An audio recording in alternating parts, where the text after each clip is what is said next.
ay yung Secretary Gibo. Kanya pa eh. Yung pagkakasulat niya, Gibo pa eh. Gibo talaga, no? Oo. Sana isang araw makapagkape tayong tatlo. Yan, Pag nagkita kami ni Secretary Gibo, pakikita ko sa kanya. Yun, tama. Ayan. Yun. At isa nga sa gusto ko sanang makadaupang palad ay yung Secretary Gibo. Kanya pa eh. Yung pagkakasulat niya, Gibo pa eh. Gibo talaga, no? Oo.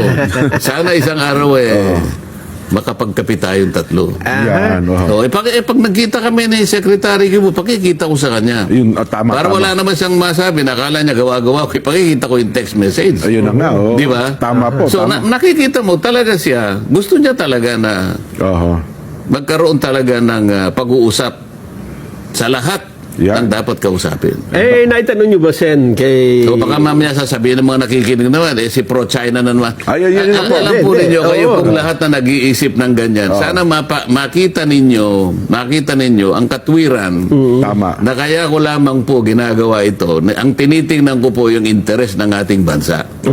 Actually, tatanong ko sana, Sa maniwala kayo o hindi. Opo, bago sa tayo lumipat ng paksa, yun ang sana sabihin ko, pasubali doon sa ating mga Hindi ako, kabayan. inunahan na kita. Nababasa ko yung isip mo eh. Baka kasi mamaya ikat na naman ito, at pagkatapos nakita nyo na yung tatlo yan sa Pero sa palagay ko wala na masyadong maniniwala sa mga yan. Ganun po. Ay, Buti na lang. lang kasi akala mo, bakit? Kinakailangan ba nating makipag-away?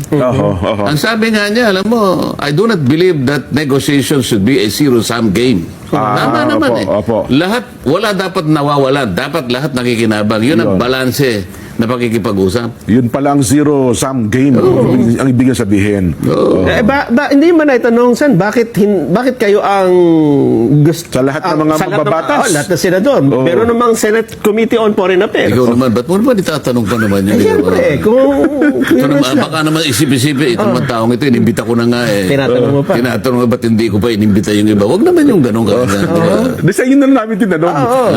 Sa tingin nyo, bakit kaya kayong napili na makausap, Sen? Abay, malay ko. Isang araw, imbitahan natin yung ambassador ng China. Opo. Bakit?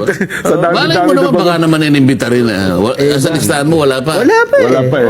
Kaya nga... Wala pang lawmakers, ano? Wala 1 month pa lang naman siya eh. Opo. Malay mo naman, sa susunod na mga buwan, maisip naman niyang... Ang speaker naman siguro. Hulaan ko na, Sen, kung bakit kayo ang inimitahan.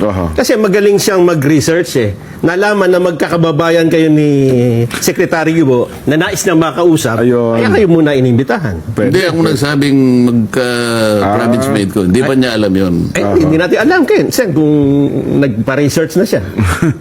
Baka sakali din, ano? Pero anyway, ako naman, Sen, naniniwala. Baka ito ang maging susi.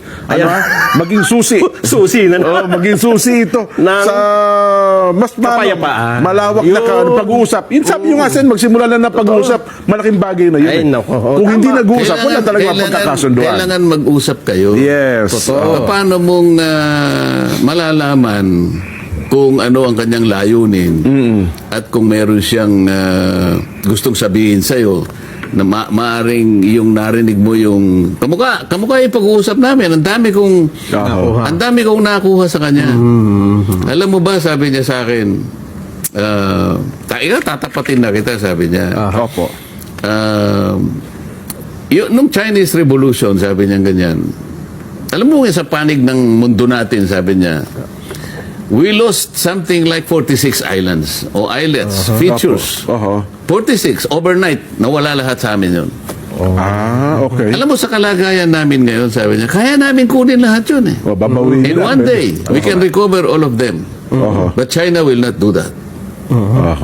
Kasi mas gusto namin na-establish naming relation, manatili.